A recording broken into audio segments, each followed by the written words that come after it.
विरोधी पक्षांनी जी एकजूट दाखवायला पाहिजे होती त्यात मात्र विरोधी पक्ष कमीच पडला आणि दिवसेंदिवस तो कमकुवत होत गेला. काँग्रेसच्या अवघ्या 2 जागा त्यांचे शहर अध्यक्ष अवघ्या 234 मतांनी निवडून आले. त्यांच्या प्रभागातील इतर 3 जण पडले.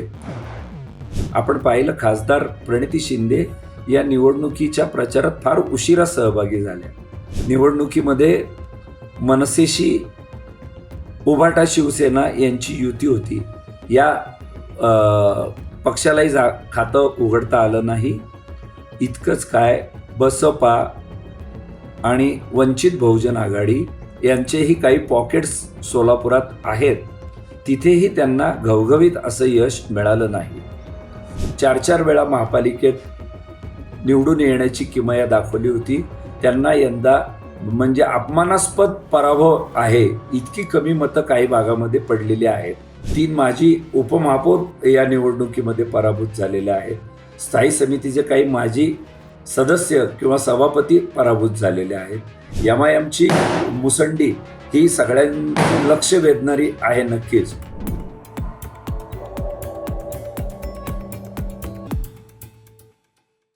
नमस्कार, मी अविनाश कुलकर्णी.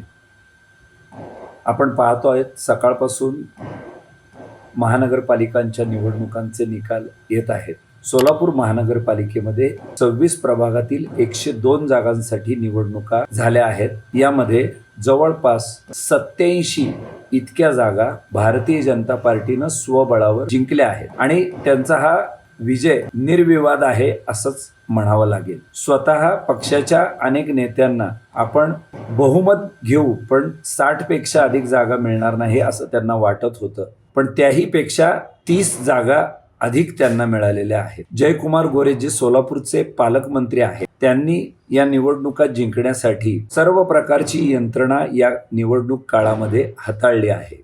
अगदी साम दाम दंड नीती याचाही अवलंब त्यांनी केला असे आरोप मतदानापूर्वी विरोधी गटातील नेत्यांनी त्यांच्यावर केले होते. काही का असेना निवडणुकीमध्ये आरोप प्रत्यारोप होत असतात.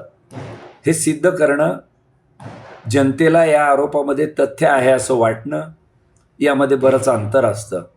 लोकांनी, माझ्यासारख्या सुद्धा अनेक विश्लेषकांनी सांगितलं होतं की मोठ्या प्रमाणावरती भाजपमध्ये बंडखोरी होईल, नाराजी दिसेल आणि बहुमत मिळालं तरी ते मोठं बहुमत नसेल. पण माझ्यासह अनेक विश्लेषकांचेही अंदाज तंतोतंत आलेले नाहीत. काही ठिकाणी जे पॅनल येणार नाही असं अपेक्षित धरलं होतं त्याच्या परस्पर विरुद्ध पॅनल तिथे आलेले आहेत. आता निवडणुकीमध्ये असे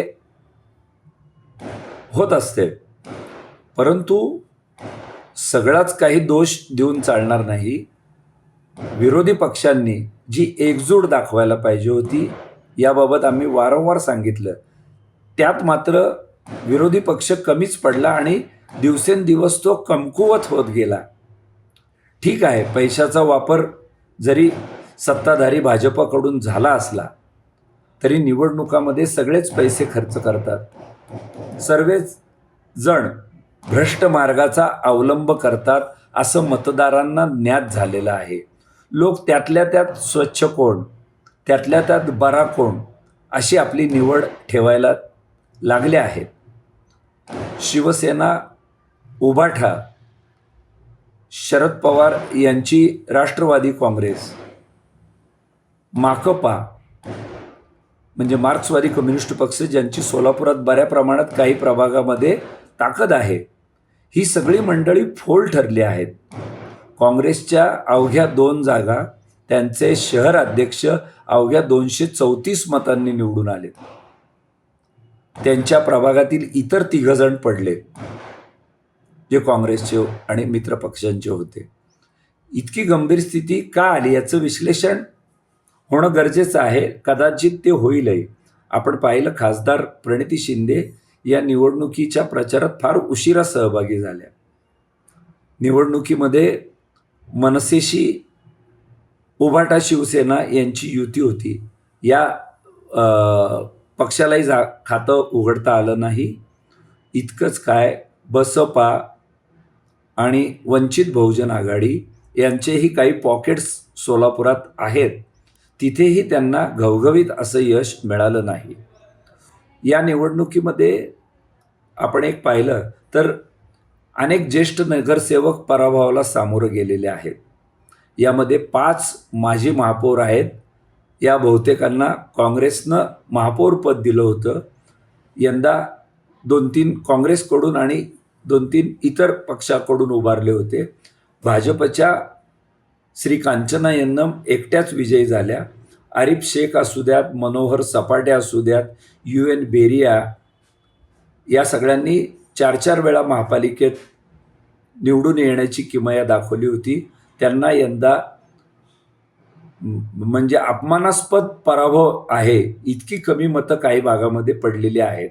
आता अनामत रकबा राहिल्यात की नाही ते आकडेवारी आल्यानंतर स्पष्ट होईल. या लोकांनी निवडणुकीमध्ये उभा राहू नये याविषयी पार्टी अंतर्गत त्यांच्या चाहत्यांमध्येही मतभेद होते. त्यांनी याचं आता विवेचन केलं पाहिजे. अलकाताई राठोड या निवडून येण्याची शक्यता निर्माण झाली होती, पण त्यांचं संपूर्ण पॅनलच पराभूत झालेलं आहे. अशी सगळी एकंदरीत वेगवेगळी स्थिती आहे. 3 माजी उपमहापौर या निवडणुकीमध्ये पराभूत झालेले आहेत. स्थायी समितीचे काही माजी सदस्य किंवा सभापती पराभूत झालेले आहेत. याहीपेक्षा 6 वेळा 5 वेळा निवडून येणारे सुरेश पाटील हे भाजपचे पूर्वाश्रमीचे आणि तिकीट नाकारल्यामुळं ते शिंदे शिवसेनेतून उभारले होते. त्यांचाही अवघ्या काही मतांनी म्हणजे 30-35 मतांनी त्यांचा पराभव झालेला आहे. आनंद चंदन शिवे हे ज्येष्ठ नगरसेवक आहेत, जे पूर्वी इतर पक्षांमधून निवडून आले. बसपा असेल, अपक्ष असेल किंवा अलीकडच्या काळामध्ये भाजपमध्ये थोडे दिवस होते. त्यानंतर काही काळ यांच्या राष्ट्रवादी अजित पवारांच्या गटामध्ये सहभागी झाले. तेही पराभूत झाले आहेत. त्यांच्या आणि त्यांच्या पत्नीचाही पराभव झाला आहे. ही सारी मंडळी आता सभागृहात नसणार आहेत. जवळजवळ 68 ते 70 लोक पहिल्यांदाच महानगरपालिकेमध्ये निवडून आलेले आहेत. सोलापुरात जातीय समीकरणानुसार पाहिलं तर प्रतिशाली समाजाचं या महानगरपालिकेमध्ये संख्यामान तब्बल 17 ते 18 इतकं आहे. लिंगायत समाजाचंही याच प्रमाणात एखाद दुसरं कमी जास्त असेल. यानंतर धनगर समाजाचे काही लोक आहेत, मराठा समाजाचे लोक आलेले आहेत, मुस्लिम समाजाचे लोक आहेत, MIM पक्षाकडून आलेले. MIMची मुसंडी ही सगळ्यांना लक्ष वेधणारी आहे नक्कीच. अर्थात मागच्या वेळेलाही MIM चांगल्या पद्धतीनंच सोलापुरात निवडून आला होता. पण यावेळचं विशेष म्हणजे त्यांचे एक अध्यक्ष पक्ष सोडून ऐन वेळेला इतर पक्षामध्ये सहभागी झाले होते. तरी देखील ओवेसींच्या 2 सभा आणि मुस्लिम समाजातून एकवटून MIM पक्षाच्या पाठीशी उभा राहणं, यामुळं एक मोठा विजय या पक्षाला इथे मिळालेला आहे. विरोधी पक्ष नेत्याची जबाबदारी आता त्यांनाच बजवावी लागेल. कोणतेही विरोधक 2 आकडी संख्येमध्ये नाहीत. सर्वात जास्त 8 हे MIMचे आहेत. त्याच्या खालोखाल शिंदे शिवसेनेचे 4 आहेत. काँग्रेसचे अवघे 2 आहेत. माकपा नाही, इतर पक्ष नाहीत, आम्ही सांगितलं त्याप्रमाणे. राष्ट्रवादी अजित पवार गटाचा अवघा 1 सदस्य निवडून आलेला आहे. इतकी दारुण स्थिती का झाली याचं विवेचन यांनी केलं पाहिजे. सोलापूर महापालिकेच्या निवडणुकीत आमदार देवेंद्र कोठे याचबरोबर अक्कलकोटचे कल्याण शेट्टी आमदार आणि जयकुमार गोरे हे त्रिकूट जमलं. त्यांच्या जोडीला रोहिणी तडवळकर या धडाडीच्या आणि ABVP भारतीय जनता पार्टीचं नेतृत्व करणाऱ्या महिला आघाडीच्या कार्यकर्त्या होत्या. त्यांनी अतिशय उत्तम प्रकारे यंत्रणा लावली, यश मिळवलं, यश खेचून आणलं आहे. एका महिला भगिनीने ज्यांच्या काळामध्ये अगदी ज्यांच्या सुरुवातीच्या काळात 5 ते 10 नगरसेवक सुद्धा महापालिकेत येणं मुश्किल असायचं, त्यांनी 87 हे संख्याबळ गाठणं हे निर्विवादच म्हणावं लागेल. आरोप होत असतात निवडणुकीमध्ये आणि अशा काही घटना घडलेल्याही आहेत, हे नाकारता येणार नाही. पण बाकीच्यांना कोणी काही अशा प्रकार करायला अडवलेलं नव्हतं. सभा झाल्या, ठिकठिकाणी कॉर्नर सभा झाल्या, बैठका झाल्या. कार्यकर्त्यांना काय हवंय, नागरिकांना काय हवंय, कोणती आश्वासनं द्यावी, कोणती देऊ नये, कोणाची भाषणं ठेवावी, इथपर्यंत अगदी शेवटच्या दिवसापर्यंत प्रत्येक प्रभागाची विविध यंत्रणांकडून माहिती घेऊन कुठं पॅचअप करायचं ही सारी यंत्रणा या चौकडीने राबवली. याचबरोबर विजय देशमुख असतील, सुभाष देशमुख असतील, हे दोन्ही आमदार नाराज होते, परंतु त्यांनी आपले गटाचे ज्यांना त्यांनी सांगितलं त्यांना उमेदवार मिळाले त्यांना विजयी करण्यासाठी आटोकाट प्रयत्न केलेले आहेत. जवळजवळ मला वाटतं की माझ्या माहितीप्रमाणे 30 पर्यंत देवेंद्र कोठे यांनी उमेदवारी दिलेले उमेदवार निवडून आहेत. 20च्या पेक्षाही जास्त हे विजय देशमुखांचे आहेत.